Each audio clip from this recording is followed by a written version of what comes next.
You are now live. Brilliant. Thank you, Ash. So welcome everyone to another FBS Chat. We're really pleased to have Steve Flatt with us. I think I first met Steve on the Solution Focused 24-hour marathon, but we'll touch on that later because that was an amazing event.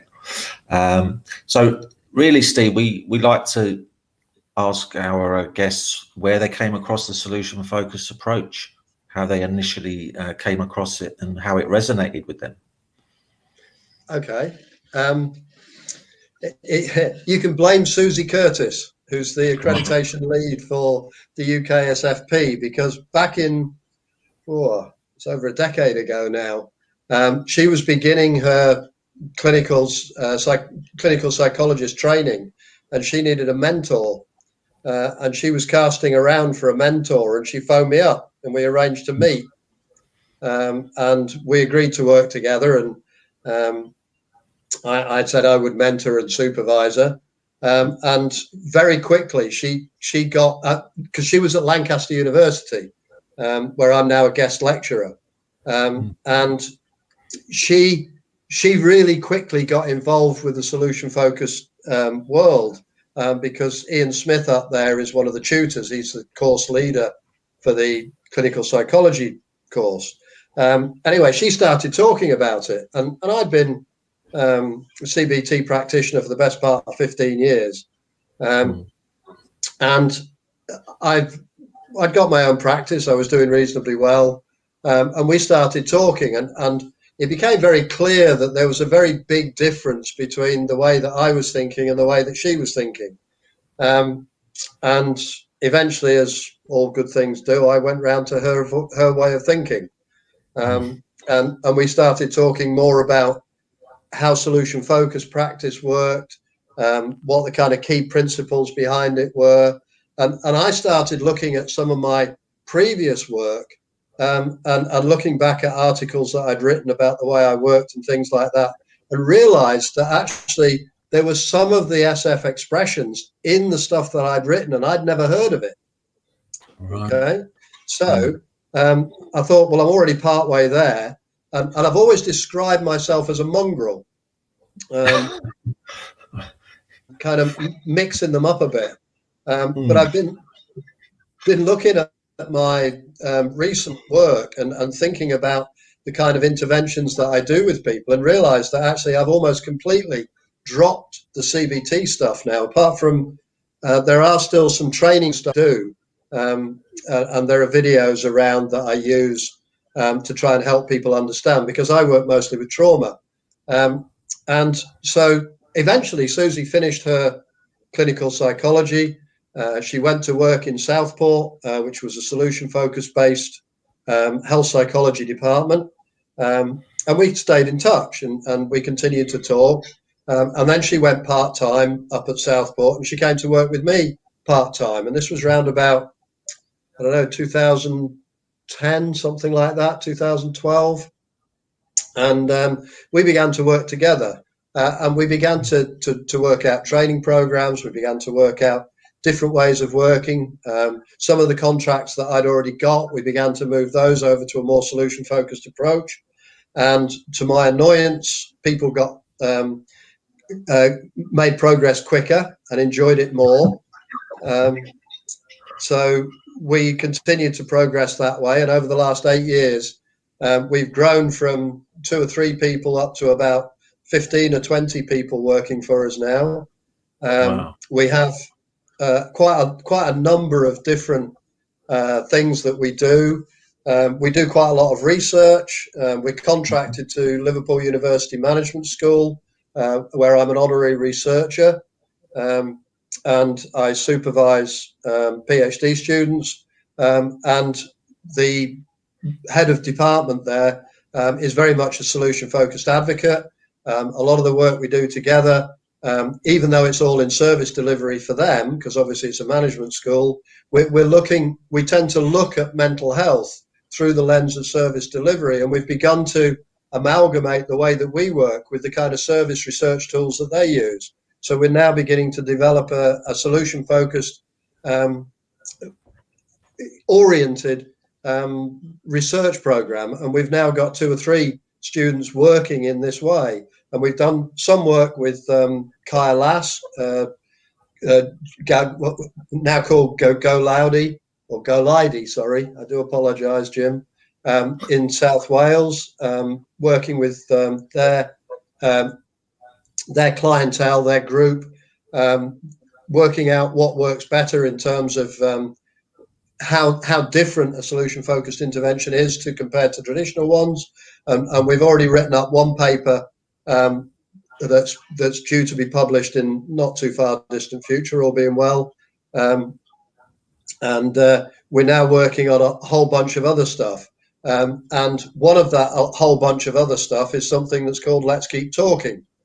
And this is Susie's kind of project, and she's been running it mostly. I just act as a volunteer along with all the other volunteers. But basically, we set that up at the beginning of the lockdown, and it's a free service with a free telephone number, and it's based on 15 to 30-minute solution-focused based phone calls. People phone in. There's no triage. There's no assessment. They can phone from anywhere. They don't have to be referred or assessed or anything like that. And we're now in the process of auditing that, because we now want to turn that into a permanent project that's free to access for anybody across the country and across the world if they wanted to. And it's just based on a telephone number. There's no more technology than that, because most people have access to a telephone. Yeah. Because one of the things that I feel quite strongly about is that we actually have an awful lot of people have digital privilege. Mm-hmm. You know, we talk about white privilege, we talk about all these other things, but we don't kind of think about digital privilege. And an awful lot of people have no access or no understanding of the technology. You know, 40% of people on the planet don't have access to even a smartphone, let alone anything else. And so we tried to do something as basic as possible. But Susie wrote all the scripts, she wrote the protocols, everything right from beginning. And we've now done hundreds of phone calls, we've seen hundreds of people, and the data that's coming back is absolutely magic. You know, we've got over 70% who've recorded a 10 out of 10 response in terms of satisfaction. And I think another 17% have had 9 out of 10, and then the rest have all been above 5 out of 10. So it's a pretty impressive service, and they're all trained volunteers, and all they use is solution-focused practice, nothing else. So that's kind of come out of it. The other things we do, I have a national company called Traumaticus, which works with mostly single event trauma, road traffic accidents, permanent personal injury, things like that. I also have a caseload of people who've suffered battlefield injuries and things like that. So that's my trauma work. We have a number of contracts with multinational companies doing EAP work for them, either face-to-face or across the wire. We have private individuals. We have referrals from GPs within the city. We work closely with the homeless companies in the homeless organisations within the city, taking their referrals. So we do all sorts of different things. But we're a not-for-profit company. So where we make all the money at the commercial end slides down to pay for everything that we do for free at the other end. And it seems, we call it a Robin Hood model because it seems to work reasonably well. Yeah.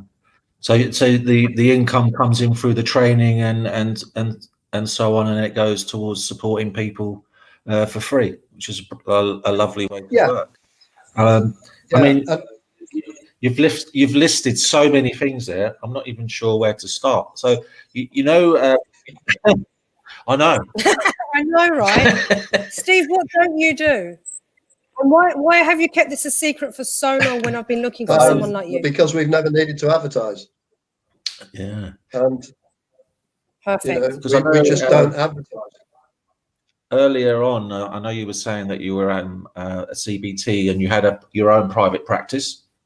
Yeah. And then obviously meeting Susie and looking at the solution focused approach and realizing that actually some of that language or some of those conversations were already happening. What difference did you find it made to the people that you saw, your clients, the people that came to see you once you'd made that shift? Well, the sessions became a lot more fun. That's a start. They were far more progressive. They progressed a lot quicker. Because I wasn't trying to formulate, I wasn't trying to assess, I wasn't trying to interpret. I was just asking this bunch of questions, and making the questions up as you go along, because you can't kind of prepare a session because you never know where it's going to go. So you just have to think about the words that you're going to use out of what the client said. And the real skill is, first of all, creating the question. But the other skill is deciding what thing you want to focus on, what seems to be important for the client, and it's that kind of particularly if they offer you two or more things, you kind of have to park the other two and then pick on one, and if that finishes up as a dead end, then you have to go back and pick the others up, and that's the real skill in my book is actually being able to work out what it is that's important to the client through what they're saying.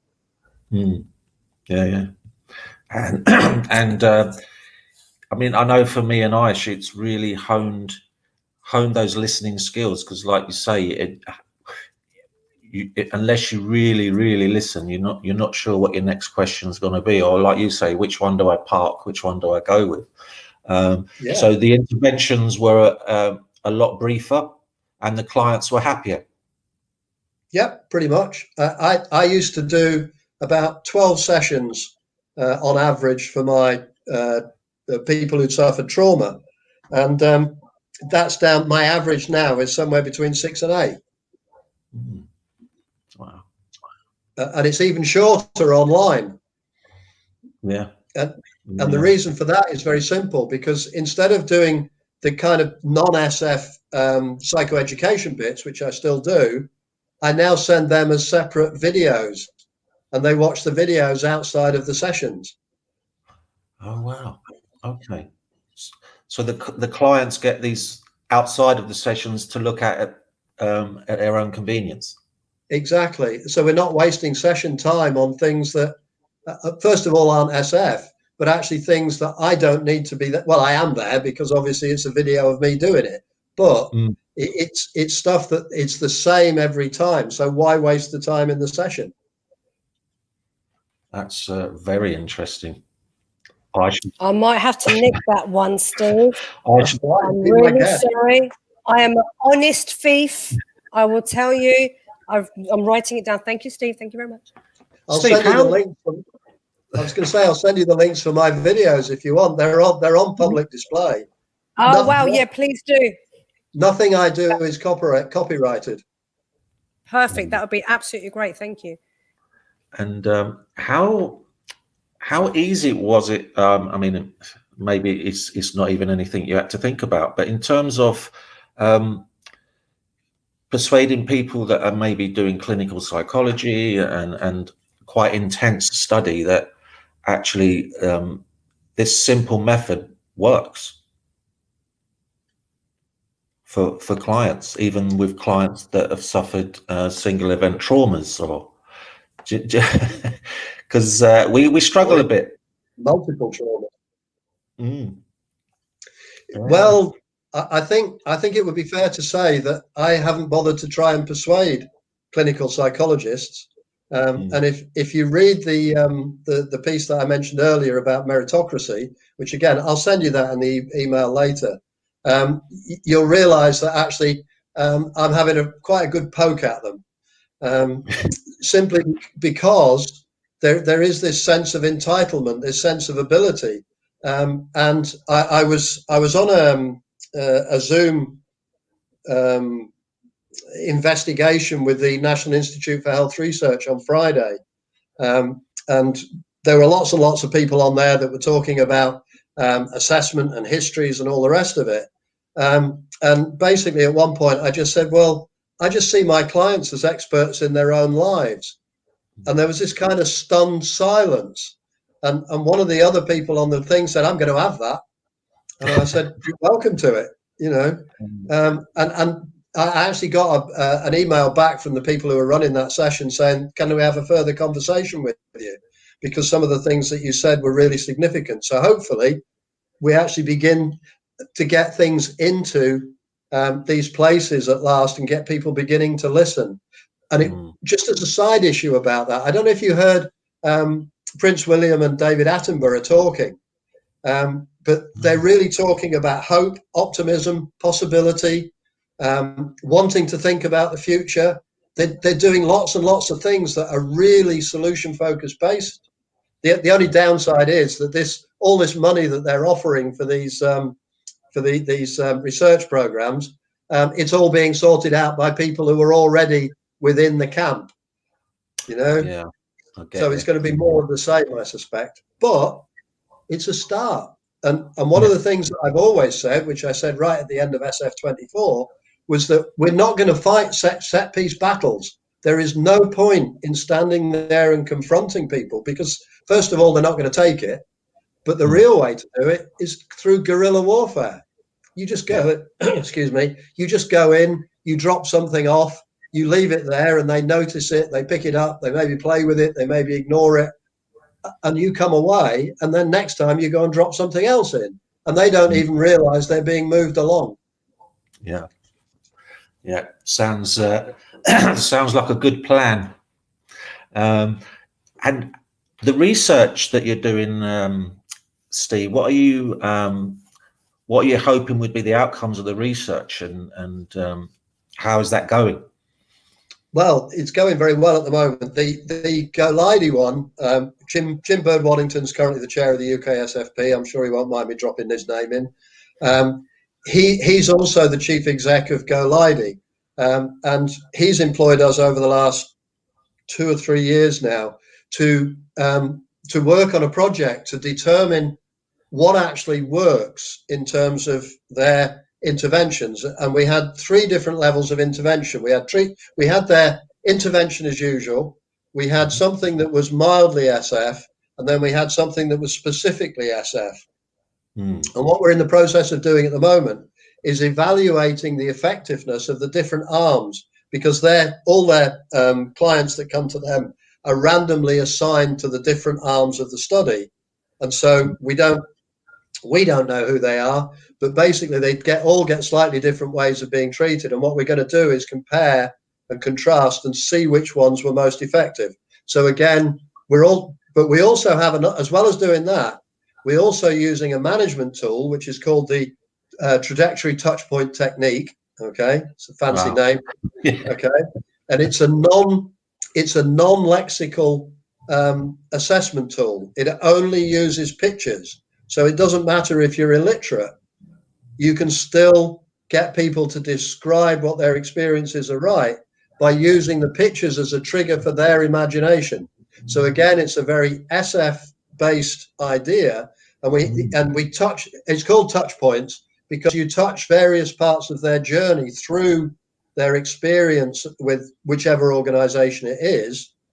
And you get them to describe their experience by using the pictures to focus their minds. But of course, the pictures trigger things in their imagination. It's not about our words, if that makes sense. Yeah. So in other words, we get what they're thinking rather than what they mean to them, rather than what they mean to us. And we've used the management school at Liverpool University has used this in palliative care, end-of-life care, New York hospitals, vets, believe it or not, but they did ask the owners, not the vets. Okay. And we're now using it with GoLidy, and we're expecting to use the same process now with Let's Keep Talking. And we're hoping to evaluate that service in much the same way to find out what their experience was like at various different places. And it's all done through qualitative analysis. But the thing is that the tool makes it, it's been validated. It's a well-validated tool. But of course, psychologists don't like it because it doesn't come up with numbers. It comes up with statements. But it's a social tool, not a medical tool. So again, eventually we'll start pushing against that door and saying, well, actually, you need to be gathering qualitative data instead of quantitative data. And the use of pictures, I guess, takes away any bias from what questions you may ask. It's purely down to looking at a picture and what it means to that client. It's a whole series of pictures. Their interpretation of it. Sorry? I say it's their interpretation. Yeah, it's what they... Each picture is their interpretation. Yeah, and they might have half a dozen pictures on one card, and they can pick out the ones that mean the most to them. Yeah. Wow. Excellent. Brilliant stuff. Really good. You are so interesting.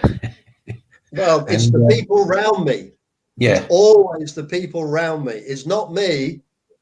It's just, I'm really fortunate in as much as I started out 25 years ago doing this as a single person, and it's just grown. And I don't know whether I've attracted people to this, or whether they've been attracted to the kind of model that I have, because this is it's my fourth career technically.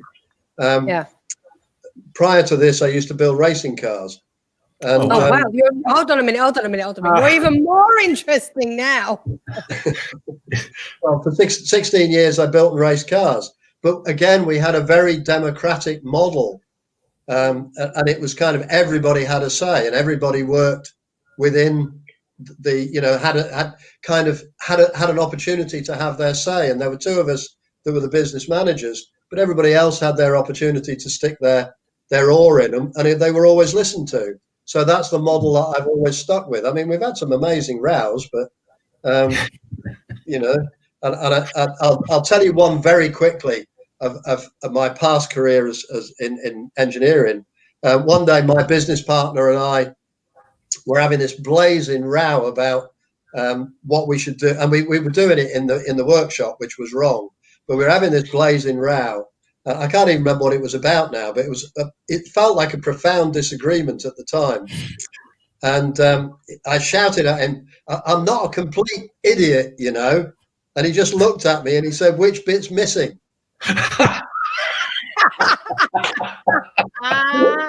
Oh, that is fantastic. What a reply.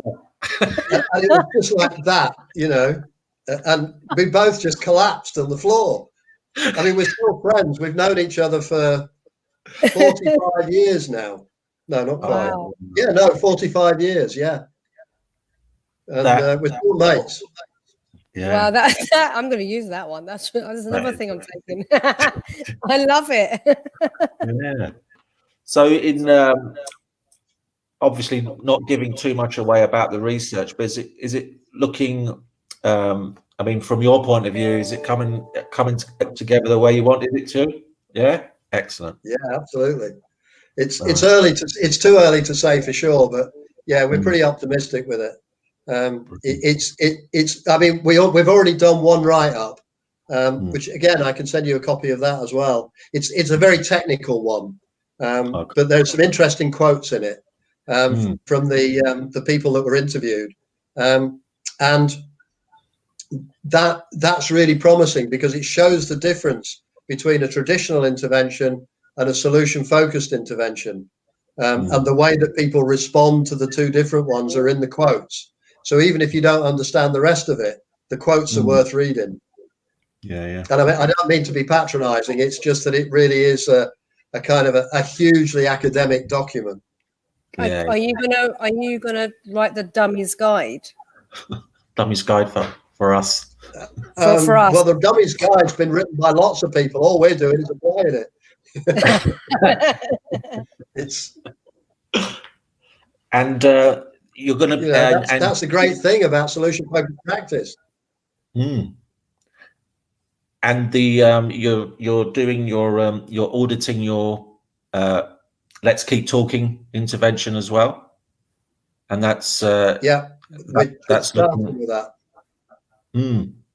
Do you, because I know we've spoken to a few practitioners about single session therapy and how much like you may never get to see that client more than once, and you may never, I guess, get to speak to that person on the phone more than once. So making that amount of time you have count is really important. Yep. It's one of the things that we've done. We started out doing it manually at the beginning of the process, but basically if somebody phones up more than once, they always get the same person. So it's not, an awful lot of these kind of telephone services, you take potluck as to who you get, but we always make sure they get the same person. But now what we've done is we're in the beta testing stage of an app that actually goes one stage further. And what that does is actually the client and the therapist can both log in, and they can make appointments, they can change their appointments, they can change their times, they can send messages to each other, they can do all sorts of bits and pieces, so that it cuts out again the kind of the impersonality of it, and so that they're not having to phone a central person, they're not having to go through to change things. They can just do it directly, and they just do it on their phones. Not everybody has that facility, and the manual facility is still there for those that don't. So, but it was just another way of making it more convenient. But we felt that it was really important that if somebody did want to phone more than once, and most of the people do, to be honest. And we've had the average number of sessions that we've seen people on the phone is about 6 or 7 times. Sorry, we talked to on the phone is 6 or 7 times. We've had some people who've had, I'm just trying to remember, something like 60 sessions, 60 phone calls.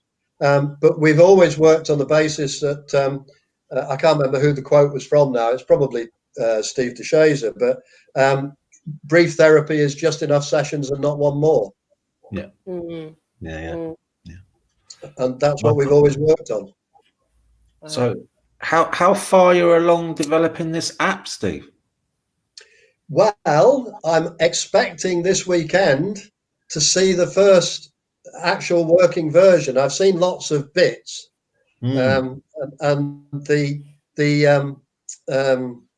what do they call them? The programmer? No, that's not what they call them. What do they call them? Anyway, the guy who's putting it together, he's at Glasgow University, and he's been steadily showing bits off. But apparently, he's now got a functioning version on a phone for us.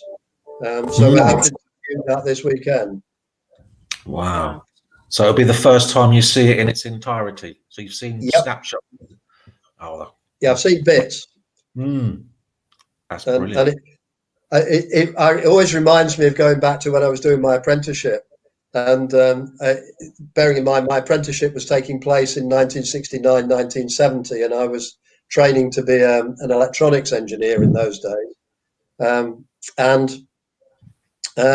I asked one of my bosses if he could show me some stuff about computers, because we were just beginning to develop kind of computers then. And he came out with a tiny little board with about 3 resistors and a transistor on it. And he said, well, this is a bit of a computer. And I said, what's it do? And he said, well, not very much. And I said, well, how does that help me to understand what computers do? And he says, well, it doesn't really. And that was exactly how I felt about the snapshots that I got from the app. Yeah, like bits of Lego. What does it actually, if I put it together, what does it make? What does it do? Yeah, And he said, well, we can just have thousands of these that are all wired together, Yeah. And the app was much the same. It's thousands of bits that were now connected together, apparently.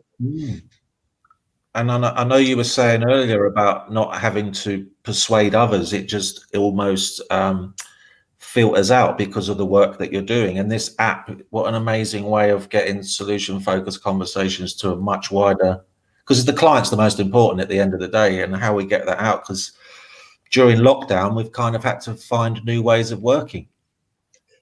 Absolutely. I mean, I'm working pretty much remotely on telephone, video. I mean, computers are horrible at the moment because you have Teams, you have Zoom, you have what the hell's the other one that springs to mind? Crowdcast. All these different things now, and they all compete with each other for space on your machine. It's horrible. I hate it. Whereas before, if somebody just arrived at the door and they came in and they sat down and you had a conversation, and now you have to do all this other stuff. But I have to say that because of my work with battlefield victims, for years I've been working with people in Afghanistan and Iraq and places like that on Skype and other things. So it's got a lot more sophisticated because we can do a lot more now. But it does work once you get used to it. And people quite like it because they don't have to leave their homes. They don't have to leave their offices. It has its downsides because obviously they're not socializing, they're not going out, they're not doing lots of other things, which would be a normal part of the process when you're asking the questions. Well, what was better last week? Well, I went to see one of my mates. Well, what happened there? You know, there's a whole 20 minutes worth of questions around how that happened. Whereas now it's kind of, well, I went to the kitchen, or, you know, I went out to the garden, or I went for a walk in the park, or whatever else. And you have to be a lot more creative about finding ways to show that they're growing and developing and building their confidence. Yeah. And like you said, some of our clients in particular that may not be able to travel to an office or to a physical building, and it means that they can still get some support. I think what you were saying is what we've found as well with the Zoom, because it's because there's a time limit to the amount that we can get on a Zoom call. We're finding our sessions a lot more focused in the sense that, you know, it's, whereas when people come to the office, it's lovely to have that human interaction, but then, would you like a cup of tea? Would you like a coffee? Did you get here all right? How was the travel? Whereas it just seems a lot more focused. I don't know, Aisha's kind of found that as well. We seem to be able to get it done. Yeah. Do you just work on the 45 minutes then? No, we have access to 100 hours. Right. Okay. Yeah, but some members of the team can only access 45 minutes unless they use my account. But I encourage them to use the 45 minutes and no more, because otherwise they'll be on there for much longer. And you kind of walk past and you think, what are they actually talking? Because then you start talking about football and talking about this and that, which is great, but you want them to leave with, these are my best hopes and this is what I'm going to be doing between session, rather than having that conversation afterwards. Just leave it short and sweet there and then. And as soon, I always say to the team, as soon as the client knows what they're going to be doing between sessions, what difference it makes to them and others around them, it's au revoir. It might be 10 minutes, it might be 20 minutes, it might be 30 minutes, it might be 5 minutes. It's au revoir at that point, because otherwise you're doing them a disservice. Yeah.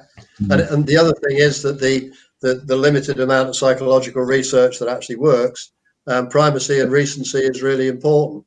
You know, they go out with the last thing in their head. If they go out thinking about the football, they've forgotten about the best hopes. Yeah, absolutely. Yeah, definitely. So that's why, I mean, we have the admin account, but I do kind of not let them use it so much because they like to talk less. Yeah, it's sometimes that I remember when I first came to solution focused practice that we had this idea of problem-free talk at the beginning. I very rarely do anything of that these days, but sometimes if I know somebody, I've seen somebody a few times, and I know this thing's been going on, then I will often ask them about what's been going on, not necessarily what's been better, but they then bring out all the stuff that's been better because they want to tell you about it. So that then leads into, okay, so if this session was going to be useful to us, what would we be talking about? And then they lead that, and then you've got your next steps or your best hopes for the next period that comes out of that naturally. It's just such a sweet way of working. Yeah, it's a beautiful way of working. So much Definitely better. So in terms of technology, can we talk about SF24? Because I know you were involved with that. What a brilliant event. I know me and Aisha probably stayed up longer than I did. Much longer than you did. But what an amazing concept. So for anyone that doesn't know, what was SF24? Right. Okay. I'll give you the backstory. I think that's probably the best thing. Yeah. I was the conference organizer for the UK SFP for this year. And we'd started to build a conference in Stoke-on-Trent in June. and we'd done the basics. We'd got the presenters together. We'd got the site booked. We'd been negotiating the fees and everything else. And all of that was more or less in place. We were just about to go live when lockdown occurred. And we had this conversation with the University at Stoke-on-Trent, of Stoke-on-Trent. And we said, look, we can't afford to continue with this. I can't afford to put money into this because it's too uncertain.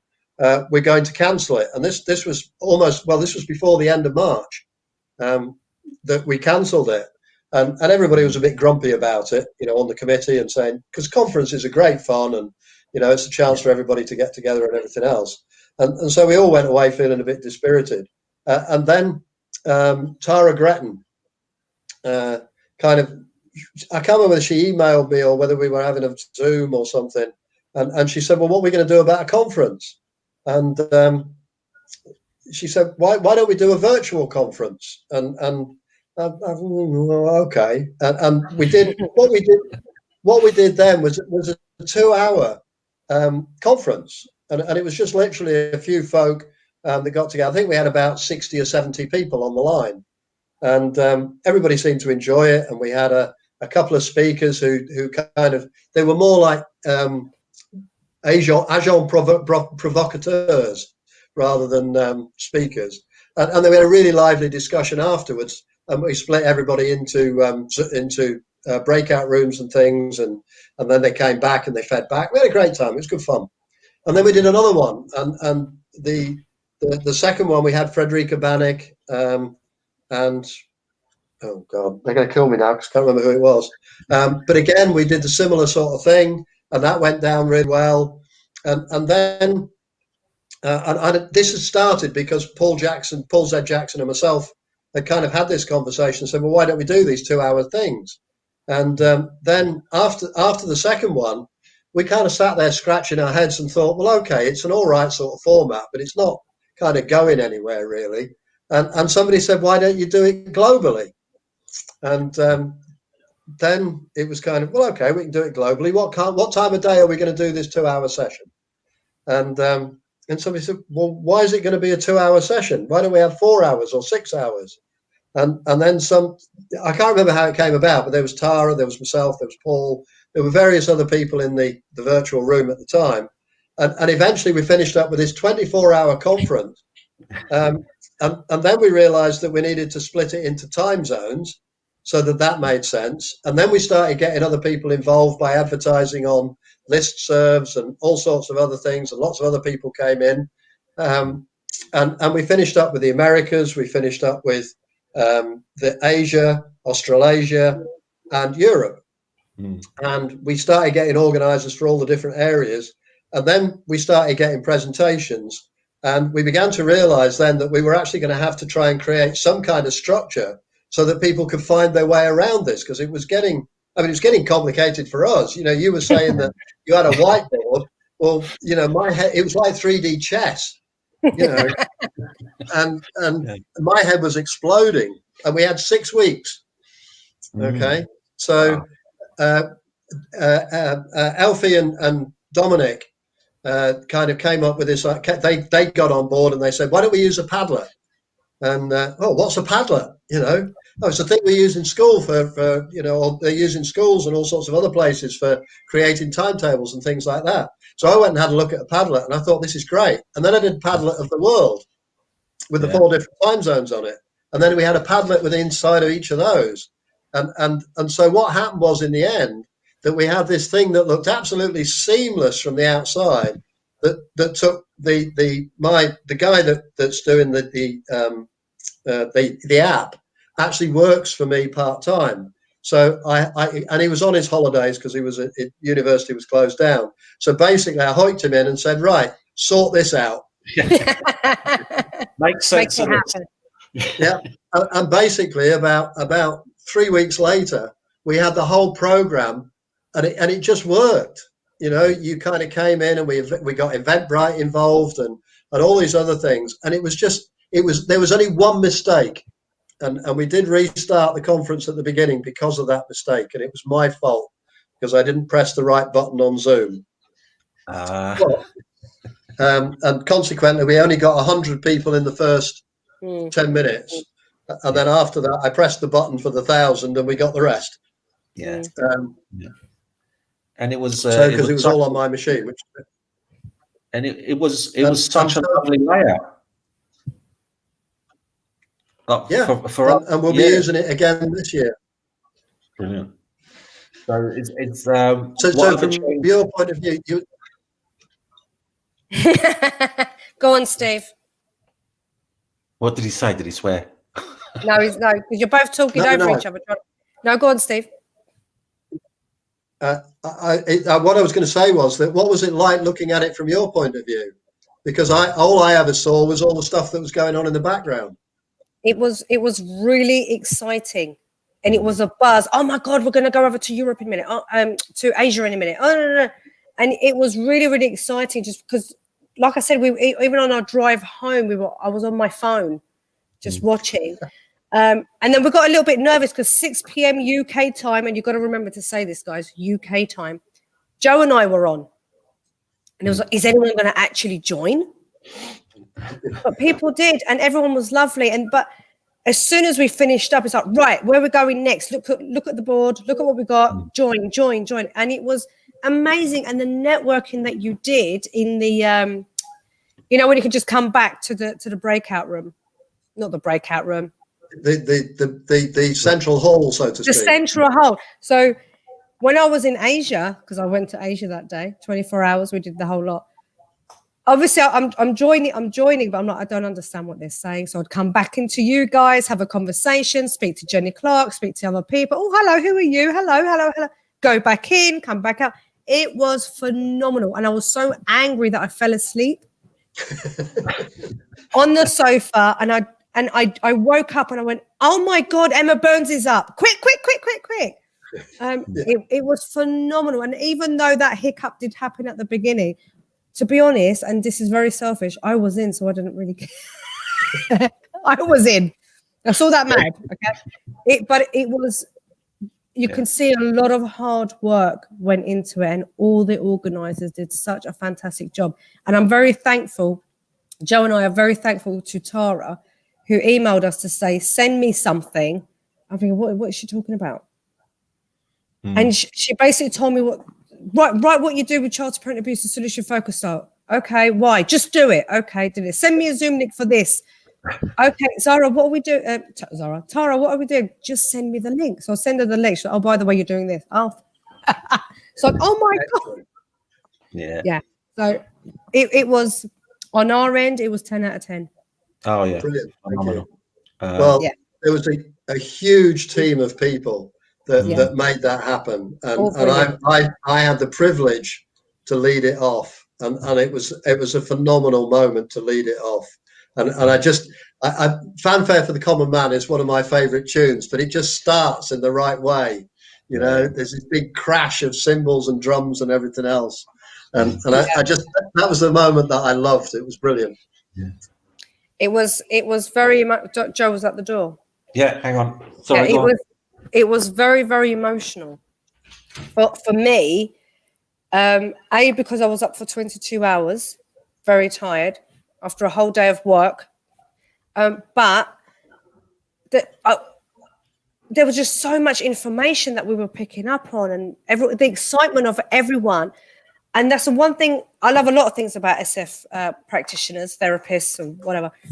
But one thing I absolutely love is that, events like this, we are so united, and we all want the best for each other and for our clients. And it was very much, so there was so many of us just sharing things via Facebook, tagging people, Twittering, doing this. So I was constantly on my phone. But I mean, the question is, Steve, when is the next conference? Well, the dates are. You got the dates? Oh my God, wait, I'm putting my calendar up. Oh my God, this is so exciting. He's got the dates, guys, he's got the dates. Oh, excellent. Mark, are you hearing this? Gil Green has just said SF24 was amazing. Thanks for playing a role in putting it all together, Steve. Oh, that's nice. That's our grandpa, Gil. We love Gil. Well, there were lots of people putting it together.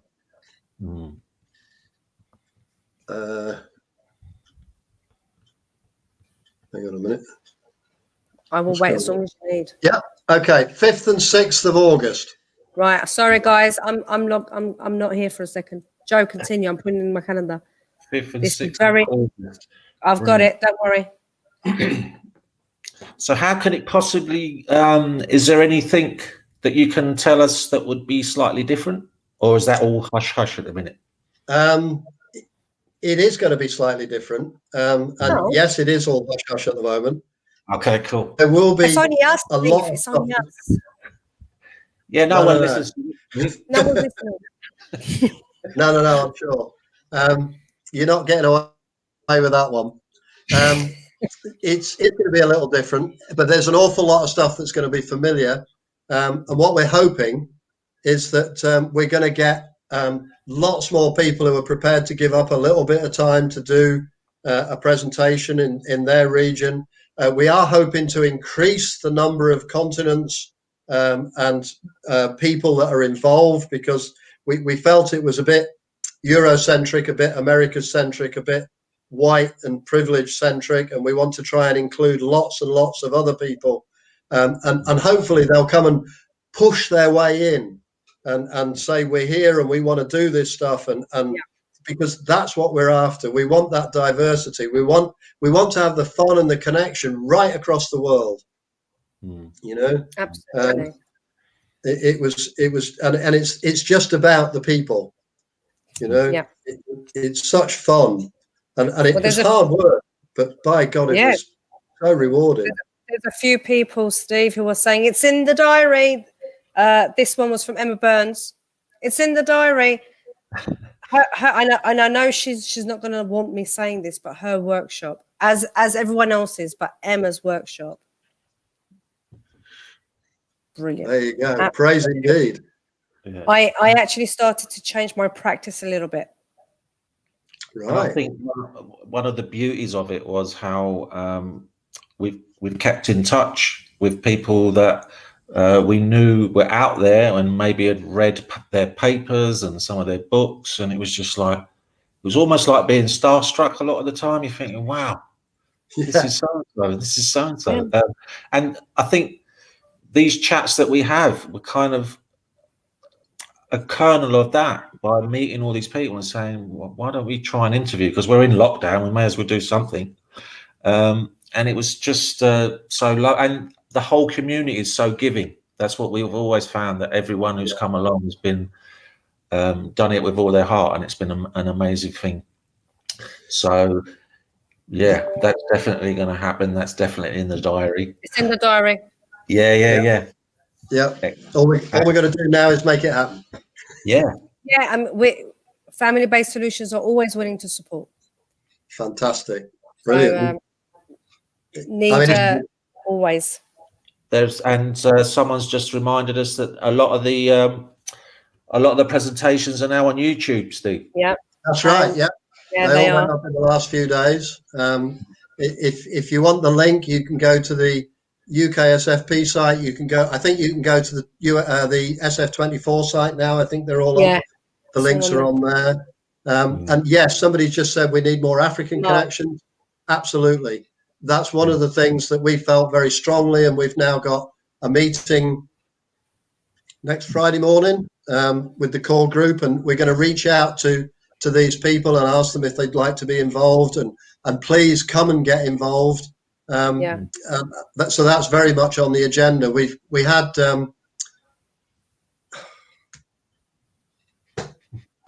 I'm terrible with names. Guy from South America.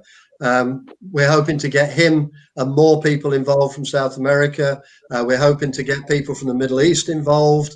We really want this to be as truly international as we can make it. And it's not just for SF practitioners, is it? No. Anyone can sign up to join. Yeah. Well, I'll let you into a little secret. The president of the British Association of Behavioural and Cognitive Psychotherapists joined the conference. No. Yeah. Oh, there you go. Don't tell anybody. No. There's only us here. It's only us here. If you can say whatever you like, it's very confidential. Yeah. It's Oh, who's saying this? Mark. Is this Mark? Get Mark? on George Mansoray. He does great work. Where's he? Where's he, Mark? Sorry, George. But who are you? Sorry, George. Mark, I hope you're Mark. typing. Yeah, give him a chance to type it up. Mark! It just says Facebook user on my screen. I'm sure it will come up. I'll ask him privately if it doesn't. Yeah. I mean, we've already had we've already had some names come up for Africa. A bit, the more the merrier, you know, and preferably spread out, not just kind of one part of Africa, but as across the continents as possible. Oh, he's in Africa. George is in Africa. Oh, is he? Excellent. Thanks, Mark. Thank you, Mark. That's another name. Yeah. Yeah, So, I'll keep my eyes and ears open for you and spread the word. So what else? We've got SF24. What else is happening? I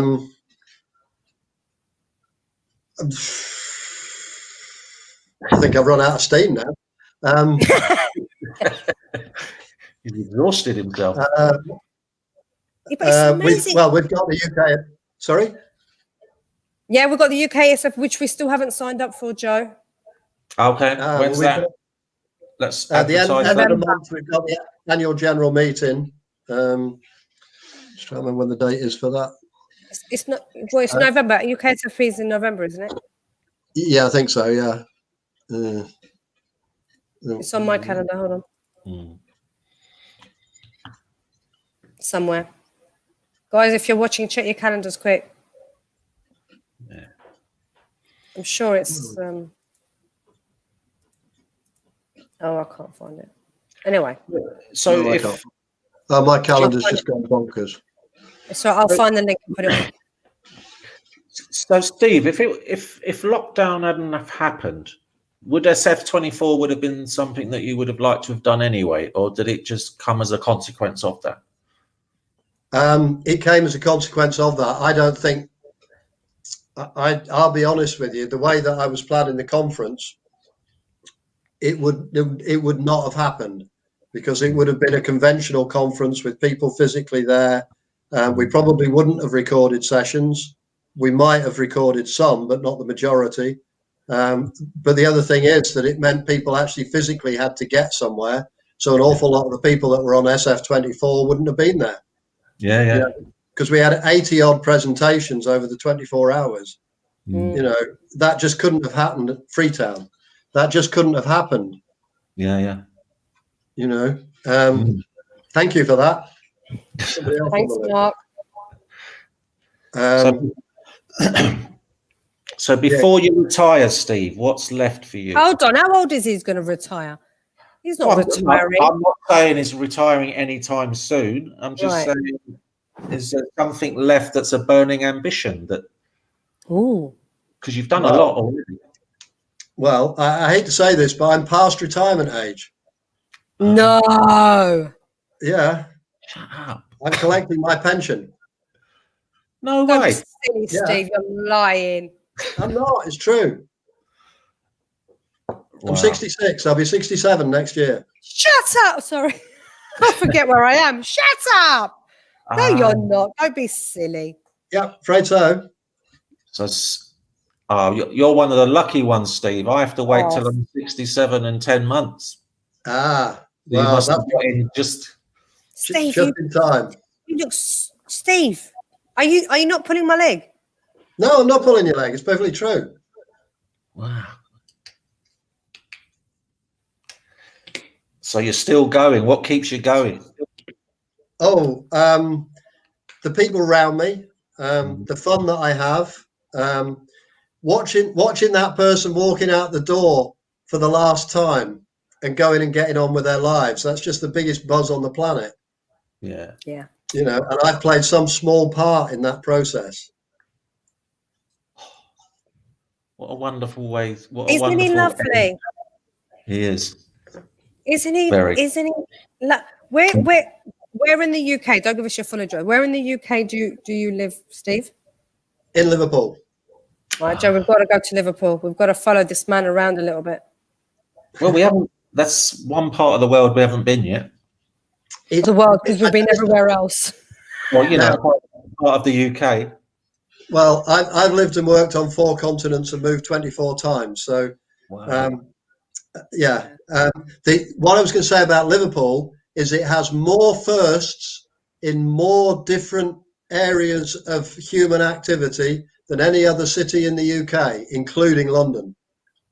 Really? We have more firsts in music, medicine, science, Wow. arts, you name it. We have more firsts than any other city in the country.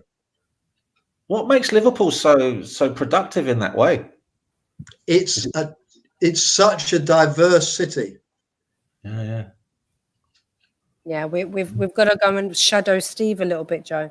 Yeah. Just following around like his shadow. Wow. I'm. It's been amazing talking to you, and it's great that you still seem to have that enthusiasm. As Yeah, if but that's what I'm saying. It's like, I don't know. I'm speechless. Because you asked a question before you retire, and he's past retirement. Yeah. And you talk about the approaches of. Yeah, go on.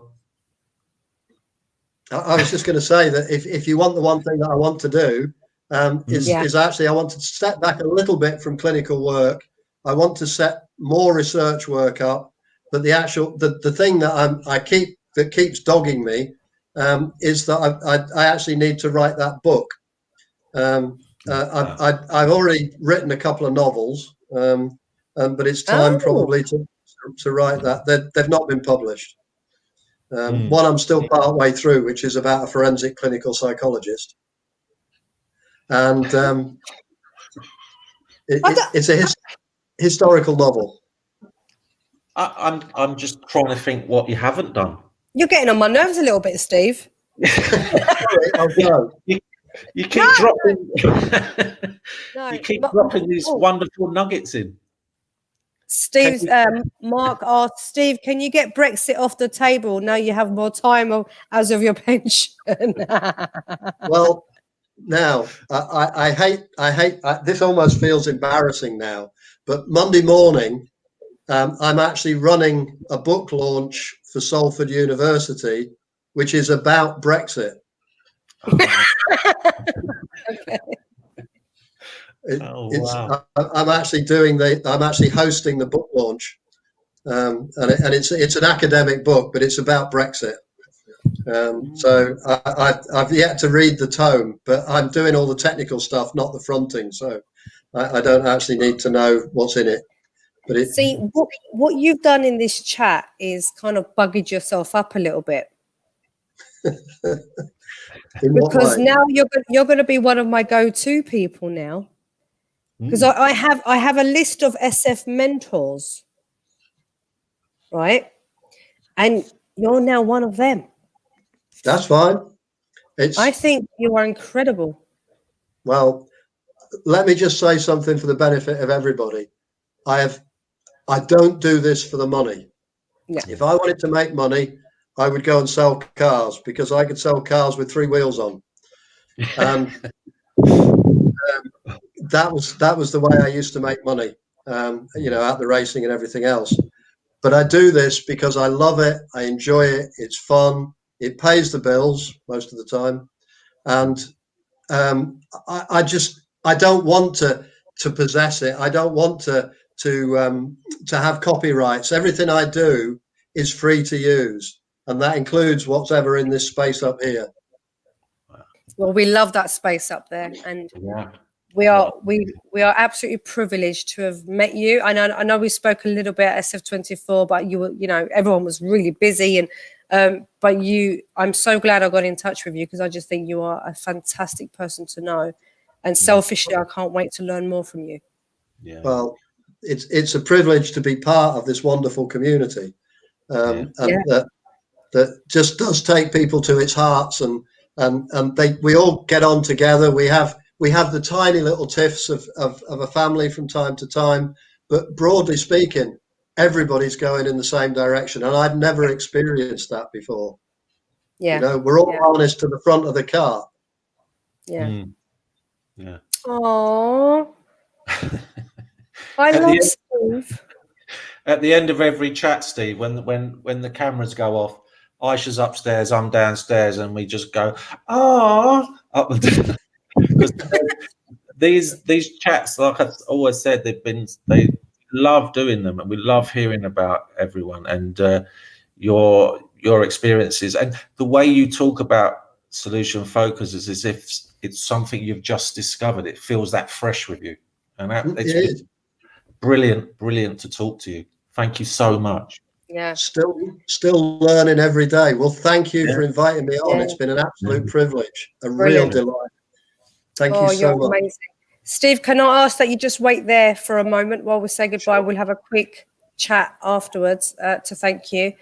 So see you guys soon. See you soon. Thank you.